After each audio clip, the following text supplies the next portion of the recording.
आज हम third topic की तरफ बढ़ रहे हैं। हमारा जो नेक्स्ट यूनिट थर्ड है, principle and technique of management.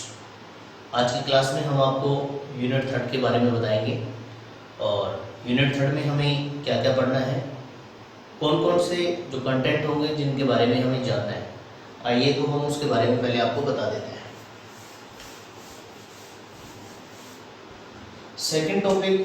Third topic हमारे पास में थर्ड यूनिट रहेगा। यूनिट थर्ड,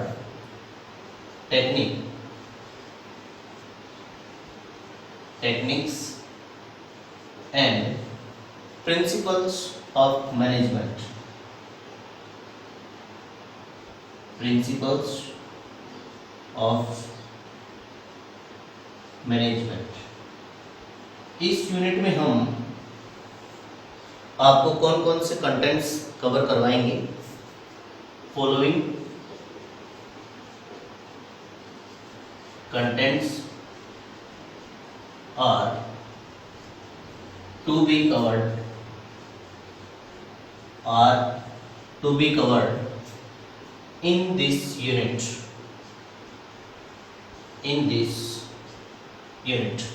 इस यूनिट में हम कौन कौन से कंटेंट्स हैं जिनको कवर करेंगे।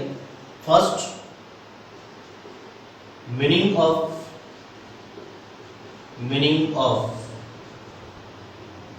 प्रिंसिपल। प्रबंध के जो सिद्धांत हैं उन सिद्धांतों का आशय क्या है। सेकंड,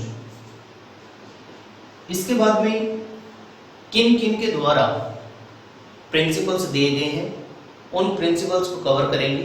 हेनरी फ्यूल ने कौन कौन से प्रिंसिपल्स दिए हैं उनके बारे में हम आपको बताएंगे। एंड नेक्स्ट, टेक्निक्स ऑफ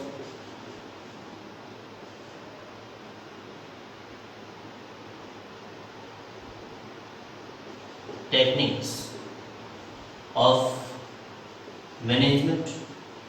प्रबंध की जो तकनीकें हैं उनके बारे में हम आपको बताने वाले हैं। And next, management by objective.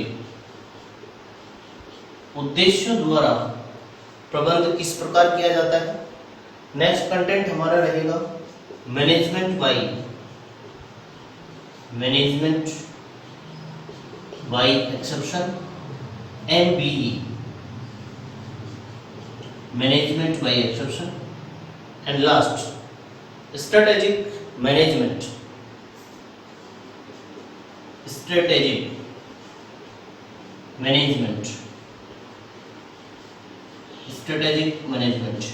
व्यूह रचनात्मक प्रबंध।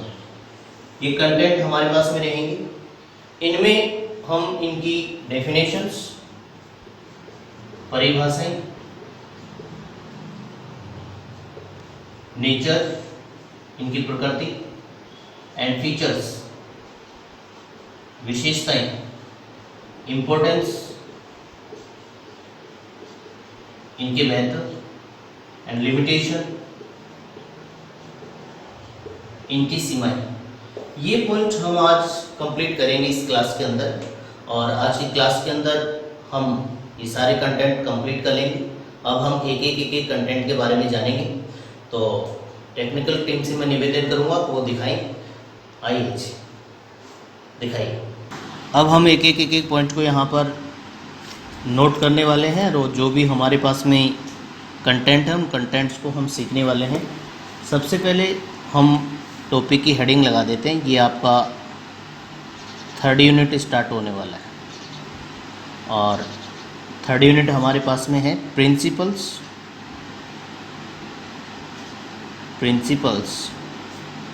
एंड टेक्निक्स ऑफ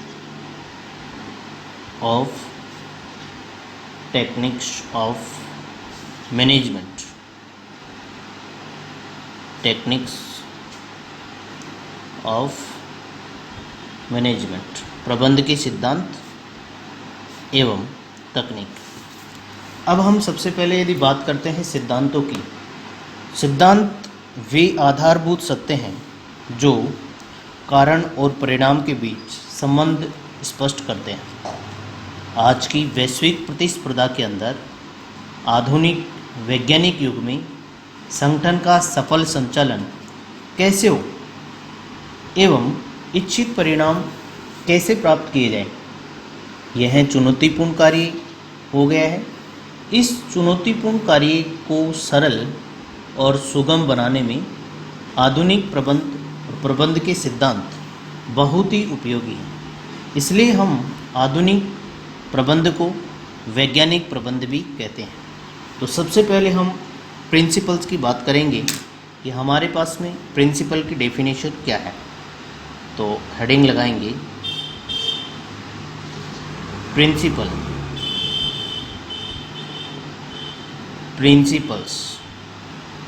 सिद्धांत क्या होते हैं? Principles are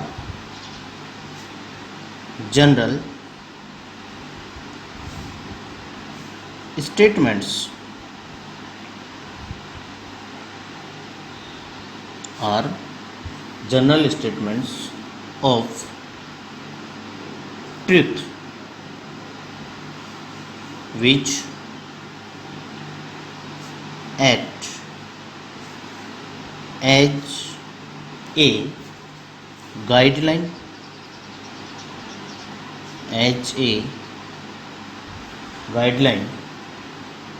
over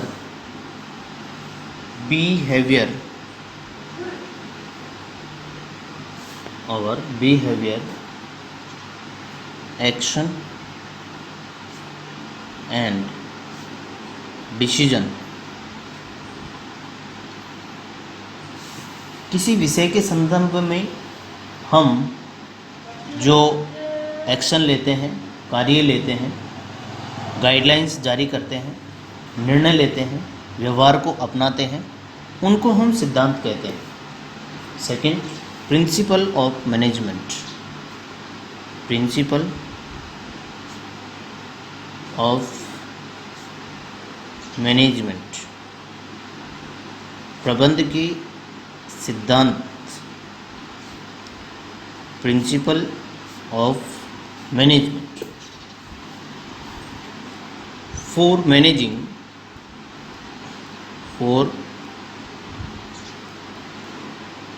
managing any organization, किसी भी संगठन को मैनेज करने के लिए, for managing any organization,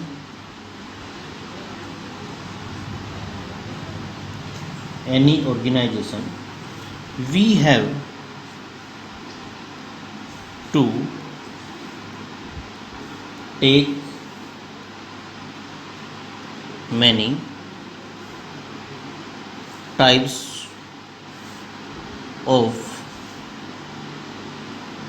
decision. These decisions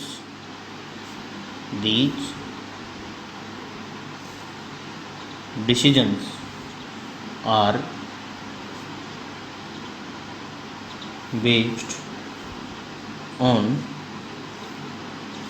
certain guidelines known as principle of management. किसी भी संगठन को बहुत अधिक निर्णय लेने होते हैं, तो जो निर्णय वह लेता है, जिन गाइडलाइंस के बेस पे वह निर्णय लेता है, उनको प्रबंध के सिद्धांतों के नाम से जानते हैं। प्रबंध के सिद्धांतों का प्रबंध के अंदर बहुत ही महत्वपूर्ण योगदान माना जाता है। इन योगदानों की वजह से ही वो अपने कार्य को नियमानुसार कर पाता है, और इसके लिए हेनरी फ्योल ने प्रबंध के अनेक सिद्धांत प्रतिपादित किए। F.W. टेलर ने अनेक सिद्धांत प्रतिपादित किए, जिनमें हम बात करेंगे कि हेनरी फ्योल के द्वारा कौन कौन से प्रबंध के सिद्धांत प्रतिपादित किए गए। तो next heading, contribution of Henry Fayol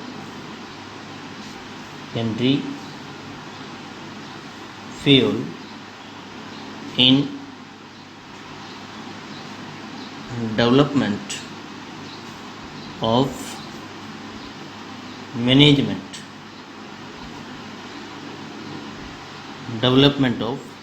management प्रबंध के सिद्धांतों में हेनरी फ्योल का क्या योगदान रहा है। हेनरी फ्योल ने जो 14 सिद्धांत हैं वो अपनी पुस्तक जर्नल एंड इंडस्ट्रियल मैनेजमेंट में प्रतिपादित की। इससे पहले 1916 में उन्होंने एडमिनिस्ट्रेशन इंडस्ट्रियल जर्नल बुक को पब्लिश किया और उनके बेस पे उन्होंने 14 सिद्धांत अलग अलग तरीके से बताए हैं। यदि हम बात करते हैं, सबसे पहले प्रबंध के जो सिद्धांत हैं उन सिद्धांतों में किस किस सिद्धांतों को इंक्लूड किया गया है जो कि हेनरी फ्योल के द्वारा प्रतिपादित किए गए हैं। तो Henry Fayol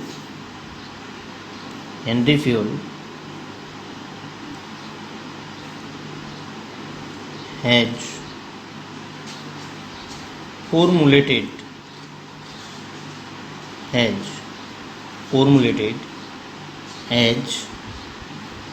formulated a set of 14 principles which are universally, सार्वभौमिक रूप से जिनको स्वीकार किया गया है, यूनिवर्सली accepted and applicable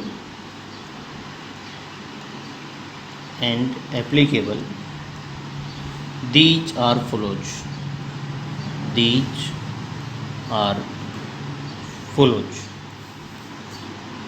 जो कि निम्न प्रकार से बताए गए हैं।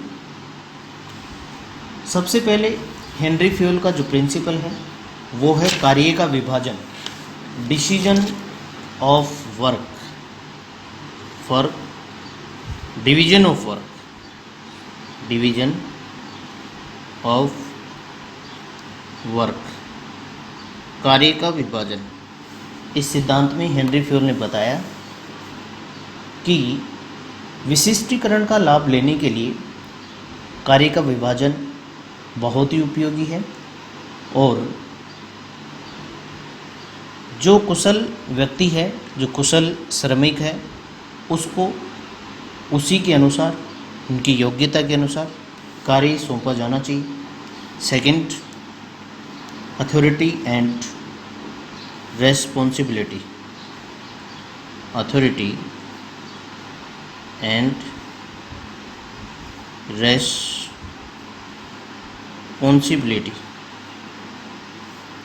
अधिकार एवं उत्तरदायित्व का सिद्धांत। अधिकार एवं उत्तरदायित्व एक दूसरे से संबंधित हैं, दोनों में समानता होनी चाहिए। संगठन में जब किसी व्यक्ति को कोई कार्य सौंपा जाता है तो उसे कार्य के निष्पादन का उत्तरदायित्व उस व्यक्ति पर होता है। कार्य का यह निष्पादन उचित ढंग से तभी संभव हो सकता है जब व्यक्ति को उचित अधिकार दिए जाएं। यदि उचित अधिकार नहीं दिए जाएंगे, कार्य सही तरीके व सुचारू रूप से नहीं हो पाएगा। एंड थर्ड, डिसिप्लिन, अनुशासन का सिद्धांत।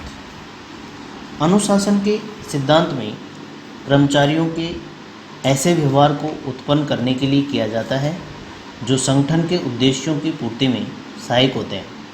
अनुशासित व्यवहार इसलिए आवश्यक है कि संगठन में निरीक्षण प्रणाली उचित हो, कर्मचारी और संगठन के बीच उचित अनुबंध और गैर अनुशासित व्यवहार के लिए दंड की व्यवस्था हो।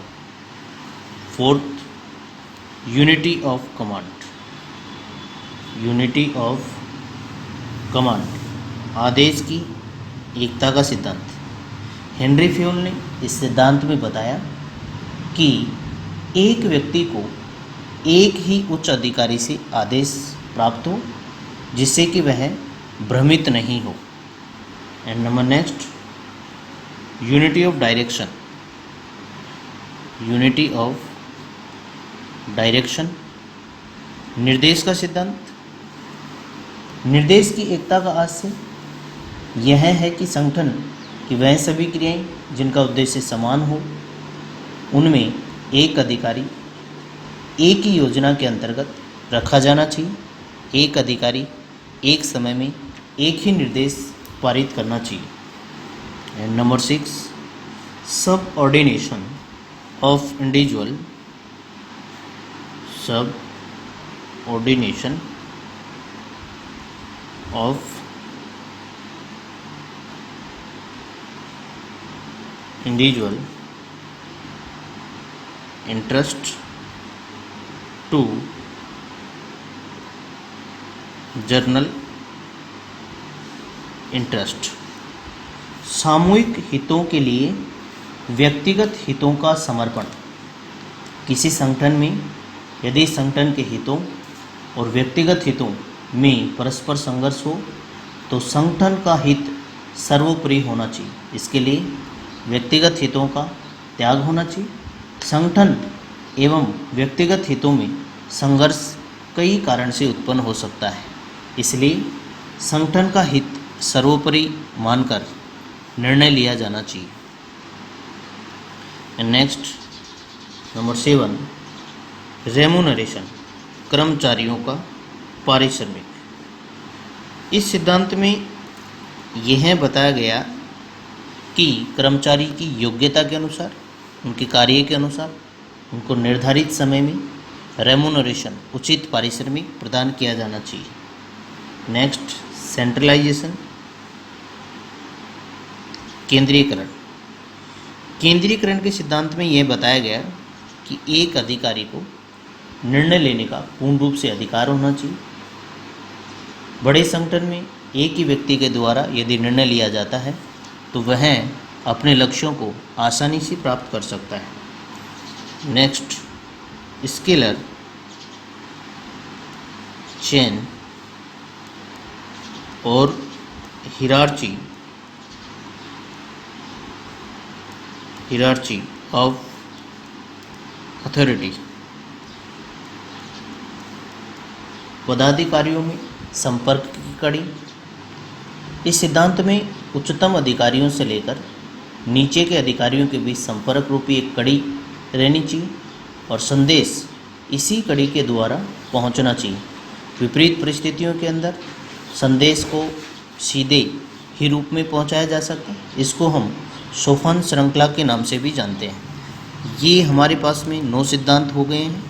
एंड 10, ऑर्डर, आदेश की एकता। ऑर्डर, समता का सिद्धांत। समता का सिद्धांत हमें ये बताता है कि सभी कर्मचारियों के बीच एक समान भावना, इक्विटी, समता का सिद्धांत ये बताता है कि समान रूप से समभाव से देखा जाए, उनके पारिश्रमिक और दंड व्यवस्था में किसी प्रकार का भेदभाव नहीं हो।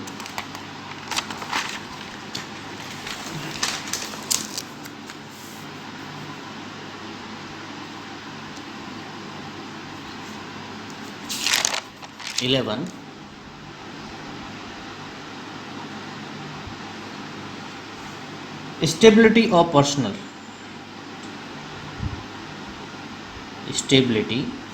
Of personal. कर्मचारियों के कार्यकाल में स्थिरता। इस सिद्धांत के अनुसार एक कार्य पर कर्मचारी की नियुक्ति कम से कम एक निश्चित समय के लिए की जाए जिससे कि वह उस कार्य को अच्छे तरीके से कर पाए। नेक्स्ट, इनिशिएटिव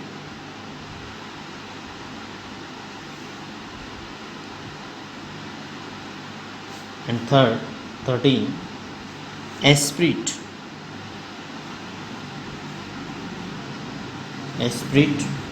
डी कॉर्प्स, सहयोग की भावना, एंड 14 अरेंजमेंट, व्यवस्था करना। तो ये प्रबंध के 14 सिद्धांत हेनरी फ्योल के द्वारा प्रस्तुत किए गए, जिनमें कि हमने आपको एक एक के बारे में अच्छे से बता दिया है। अब हम थोड़ा आगे चलते हैं और उनके बारे में देखते हैं कि हेनरी फ्योल ने प्रबंध के सिद्धांतों में योगदान दिया। तो हेनरी फ्योल ने जो उसकी क्रियाएं हैं, उन क्रियाओं को 6 भागों के अंदर बांटा है। And next topic, next content हमारे पास में रहेगा एक्टिविटीज।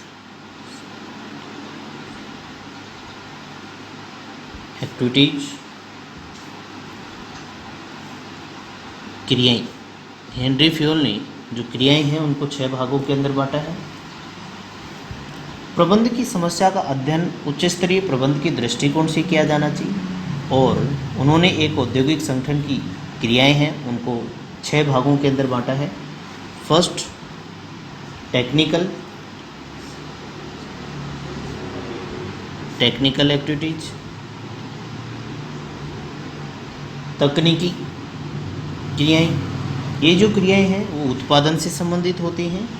सेकंड,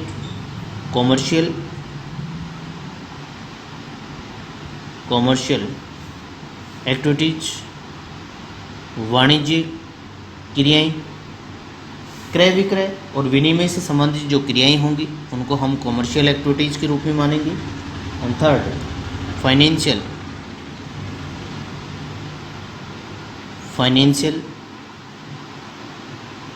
एक्टिविटीज, पूंजी की प्राप्ति एवं उसके अधिकतम उपयोग से संबंधित क्रियाओं को फाइनेंशियल एक्टिविटीज के अंदर इंक्लूड करेंगे।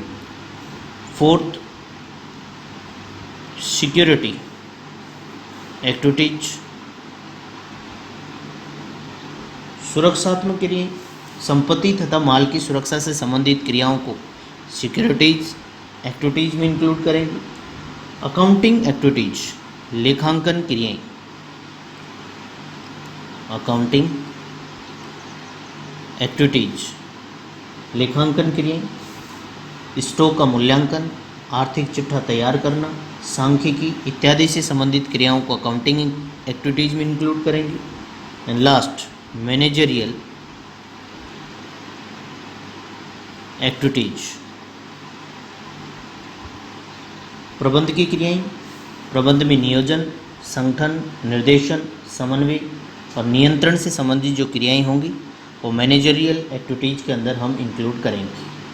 ये हमारे पास में हेनरी फ्योल के द्वारा जो क्रियाएं एक उद्योग से संबंधित, औद्योगिक संगठन से संबंधित जो एक्टिविटीज़ हैं, उन एक्टिविटीज़ के बारे में हमने यहाँ पे अच्छे से पढ़ लिया।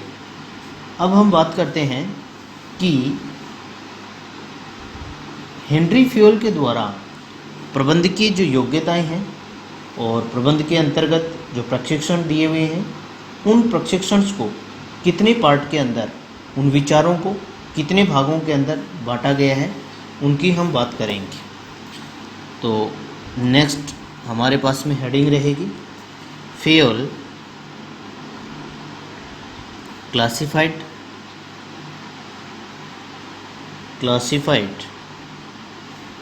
his views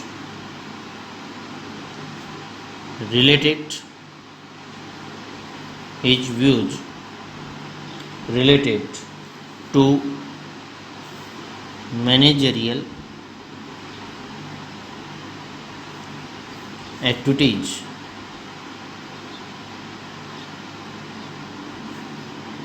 into 3 main parts। उनको 3 भागों के अंदर बांट रखा है। Fayol classified his views related to managerial activities into 3 parts. वो कौन कौन से पार्ट हैं? प्रबंध की योग्यताएं प्रशिक्षण, प्रबंध के तत्व और प्रबंध के सिद्धांत।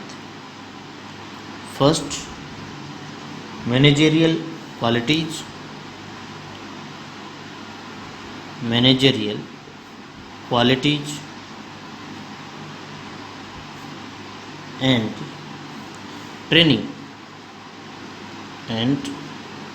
training second, elements of management,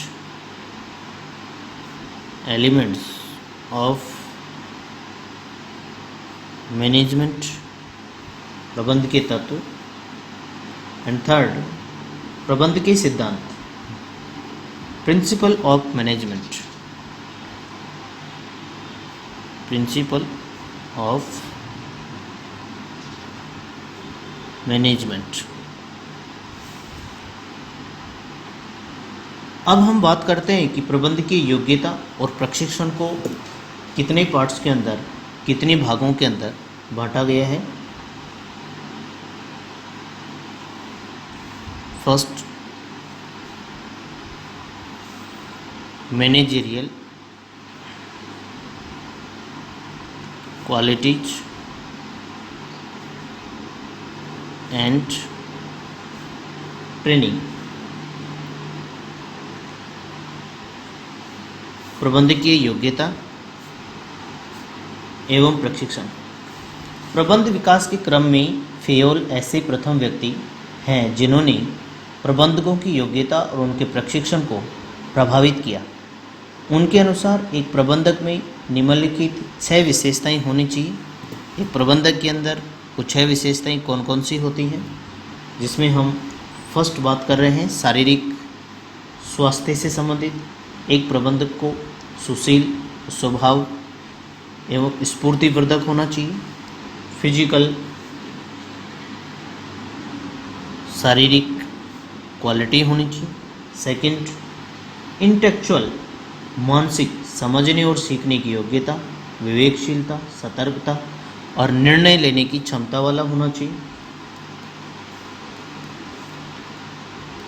intellectual. Third, ethical सदाचारी होना चाहिए। उत्तरदायित्व स्वीकार करने की क्षमता, पहल करने की क्षमता, निष्ठा और गौरवमयता की क्षमता उसके अंदर होनी चाहिए। Third, ethical.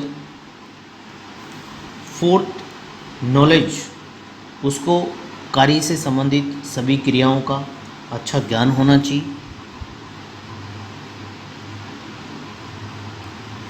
फिफ्थ, टेक्निकल, प्राविधिक होना चाहिए। तकनीकी से संबंधित उसको अच्छा ज्ञान होना चाहिए। एंड नेक्स्ट, एक्सपीरियंस, अनुभव होना चाहिए।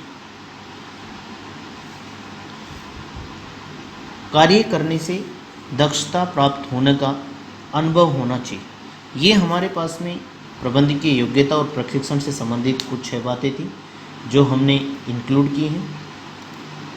और अब हमारे पास में है कि हम मेन फीचर्स की यदि बात करें, मेन कंटेंट की यदि बात करें, तो अब हम टेक्निक की बात करेंगे, जो कि हमारे लिए नेक्स्ट टॉपिक वेरी इंपॉर्टेंट रहेगा। प्रबंध की जो तकनीकें हैं, उन तकनीकों को कितने पार्ट्स के अंदर डिवाइड किया गया है, कौन कौन सी टेक्निक होंगी। तो नेक्स्ट रीडिंग हमारे पास में हेडिंग रहेगी प्रबंध की जो तकनीक है, मैनेजमेंट टेक्निक्स, मैनेजमेंट टेक्निक्स। प्रबंध की जो तकनीक है उनकी हम बात करेंगे। प्रबंध की वो कौन कौन सी नई तकनीकें हैं जिनको कि इस कंटेंट के अंदर इंक्लूड किया जाता है। उसमें यदि हम पहली बात करते हैं मैनेजमेंट बाय ऑब्जेक्टिव, उद्देश्यों द्वारा प्रबंध, मैनेजमेंट बाय ऑब्जेक्टिव, उद्देश्यों द्वारा प्रबंध। सेकंड, मैनेजमेंट बाय एक्सेप्शन, अपवाद द्वारा प्रबंध, management by exception. Third, strategic management, व्यूहरचनात्मक प्रबंध, strategic management. And fourth, productivity management, उत्पादकता प्रबंध।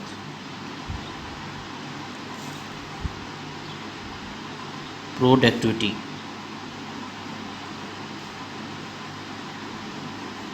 मैनेजमेंट। टेक्नोलॉजी मैनेजमेंट, प्रौद्योगिकी। Number 5, technology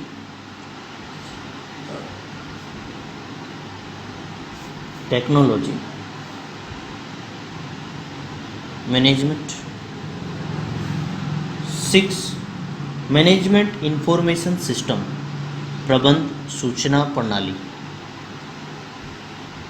management information system. Number 7, management of changes, परिवर्तन का प्रबंध। Management of changes. Number 8, management of struggles, संघर्ष का प्रबंध। Management of struggles. Number 9, operational management, परिचालनात्मक प्रबंध। Operational management. Number 10, management of knowledge, ज्ञान का प्रबंध। Management of knowledge. 11, system approaches, तंत्र दृष्टिकोण। Systems approach. एंड 12, कंटिंजेंसी और कंजक्शन अप्रोच, आकस्मिकता या प्रायोगिक दृष्टिकोण। कंटिंजेंसी और कंजक्शन अप्रोच। ये हमने प्रबंध की नवीन तकनीकों के बारे में पढ़ा है। व्यक्तिगत जीवन और संगठन के संचालन तथा अस्तित्व पर वातावरण में हो रहे परिवर्तनों का प्रभाव प्रत्यक्ष या परोक्ष रूप से पड़ता है। वर्तमान में बाह्य वातावरण के सभी घटक, भौगोलिक, वैधानिक, प्रौद्योगिकी, राजनीतिक, सामाजिक, सांस्कृतिक, आर्थिक, इन सब का हमारे व्यवसाय के ऊपर प्रभाव पड़ता है और इन प्रभावों को ध्यान में रखते हुए वर्तमान समय के अंदर एक प्रबंधक के द्वारा तकनीकी काम में ली जाती हैं। इनमें से हम कुछ इम्पोर्टेंट टेक्निक्स की बात करेंगे। हमारे पास में इम्पोर्टेंट टेक्निक्स के अंदर फर्स्ट, सबसे पहले जो हमारे पास में है, management by objective, very very important. Management by objective, उद्देश्यों द्वारा प्रबंध। मैनेजमेंट बाय ऑब्जेक्टिव, MBO, उद्देश्यों द्वारा प्रबंध। ये क्या होता है? 20वीं शताब्दी में प्रबंध जगत में अनेक नई अवधारणाएं विकसित हुई, नई तकनीकों का विकास हुआ और उनमें उद्देश्यों द्वारा प्रबंध इनमें से एक महत्वपूर्ण तकनीक मानी गई। 1945 में पीटर एफ ड्रकर ने इस विचारधारा का प्रतिपादन किया, जिसको बाद में प्रोफेसर स्लेह ने परिणामों का प्रबंध या परिणामों द्वारा प्रबंध के नाम से प्रस्तुत किया। प्रत्येक संगठन का निर्माण कुछ परिणाम प्राप्त करने के लिए किया जाता है और उन परिणामों को, उन लक्ष्यों को अच्छे तरीके से प्राप्त करना एक प्रबंध का मेन उद्देश्य होता है। प्रबंध की सफलता बहुत कुछ सीमा तक उद्देश्यों के निर्धारण पर तय करती है और उन्हीं उद्देश्यों को ध्यान में रखते हुए हम इस तकनीकों को पढ़ते हैं। इसमें हम कुछ पॉइंट नोट कर लेते हैं। इन 20th century, 20वीं शताब्दी के अंदर डेवलपमेंट, 20वीं शताब्दी की को मद्देनज़र रखते हुए development of many new approaches and techniques of management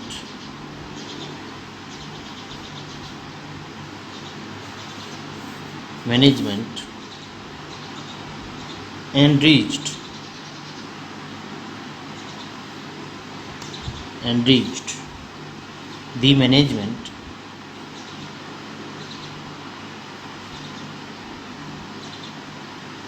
sector।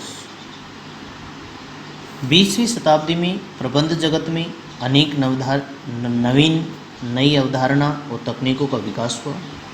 One of the most, इनमें से एक, one of the most important and loop technique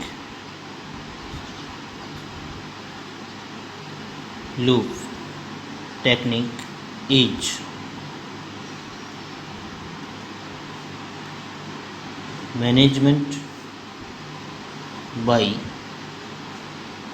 objective. इनमें से एक MBO थी, मैनेजमेंट बाय ऑब्जेक्टिव थी। पीटर एफ ड्रकर ने इस विचारधारा का प्रतिपादन किया और इन्होंने अपनी बुक के अंदर सबसे पहले डिस्कस किया। यदि हम इसकी नेचर की बात करते हैं तो इसकी नेचर को 3 पार्ट्स के अंदर डिवाइड किया गया है। नेचर ऑफ MBO,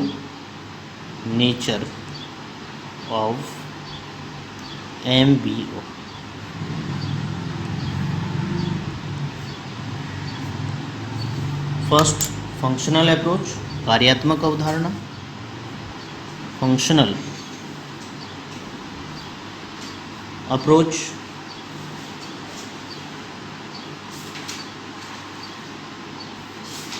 इस अवधारणा में उद्देश्य निर्धारण की प्रक्रिया को अत्यंत महत्व दिया जाता है। सेकंड जो हमारे पास में रहती है, सेटिंग गोल्स, उद्देश्यों को निर्धारण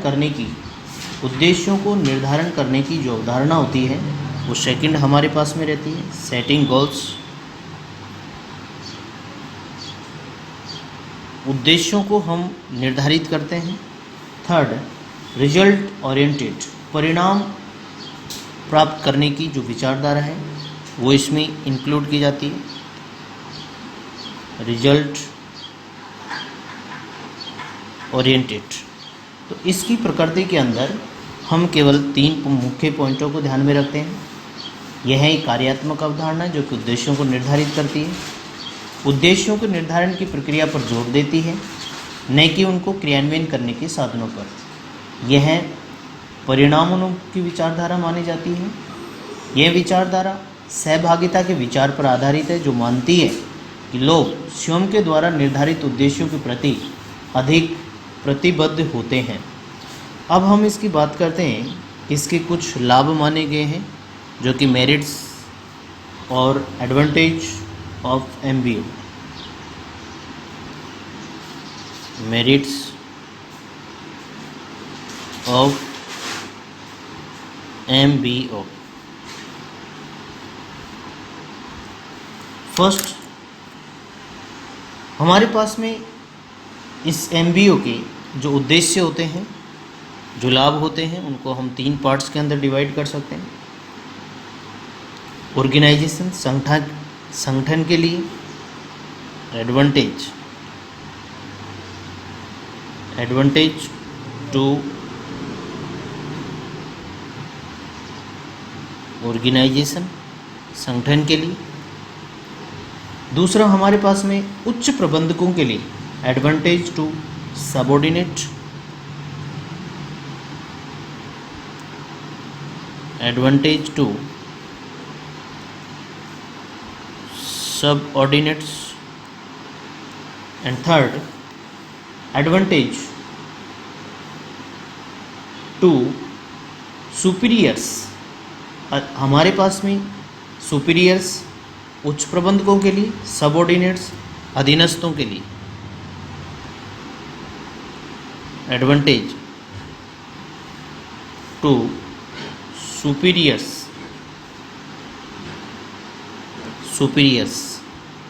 फर्स्ट हमारे पास में संस्था के लिए, सेकंड उच्च प्रबंधकों के लिए और थर्ड अधीनस्थों के लिए। ये हम उद्देश्यों द्वारा प्रबंध के लाभ या गुण मानते हैं। संस्था के लिए श्रेष्ठ प्रबंधन, श्रेष्ठ नियोजन, संगठन की स्पष्टता, वचनबद्धता, निष्पादन और प्रभावी नियंत्रण के लिए महत्वपूर्ण मानी जाती है। उच्च प्रबंधक अधीनस्थों का मार्गदर्शन करने में आसानी होती है, कार्यों का मूल्यांकन का उचित आधार मिल जाता है और अधीनस्थों को आसानी से अभिप्रेरित किया जा सकता है। विभाग एवं कर्मचारियों के मध्य समन्वय स्थापित किया जा सकता है। अधीनस्थों के लिए किस प्रकार से इसका लाभ माना जाता है? कर्मचारियों को अपने लक्ष्य का ज्ञान हो जाता है, उसकी प्राप्ति सरल हो जाती है, कार्य संतुष्टि में वृद्धि हो जाती है और निराशा समाप्त हो सकती है। अधीनस्थ अधिक कार्य करने के लिए प्रेरित होते हैं, व्यक्तिगत पहलपन क्षमता में वृद्धि कर पाती है। और लास्ट हमारे पास में है लिमिटेशंस। इसके जो दोष हैं उन दोष को किस तरीके से इंक्लूड किया जाता है? Limitation of MBO, limitation of MBO, इसके कुछ दोष भी माने जाते हैं और उन दोषों में हम केवल 3 मेन पॉइंट्स की बात करते हैं। डिफ़िकल्टी ऑफ सेटिंग गोल्स, उद्देश्यों को निर्धारण करने में कठिनाई।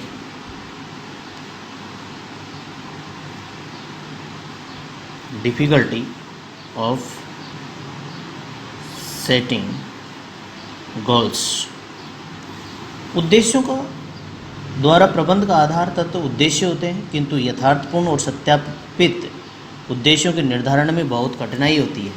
भावी अनिश्चितताएं, पूर्वानुमान की कठिनाई, गतिशील वातावरण, सरकारी नीतियां, उद्देश्य आदि घटकों के कारण उद्देश्यों को निर्धारण करना सरल नहीं होता है। Second, problem of balancing and coordination, संतुलन की समस्या बनी रहती है। प्रॉब्लम्स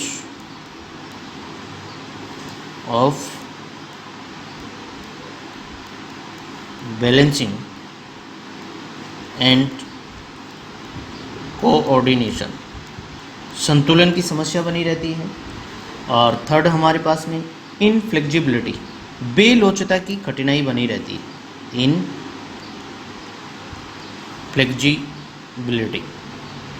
ये हम लोगों ने इसकी एक टेक्निक कंप्लीट कर ली है और आप लोग अच्छे से इन टेक्निक को एक बार याद करके एग्ज़ाम के लिए जाएं।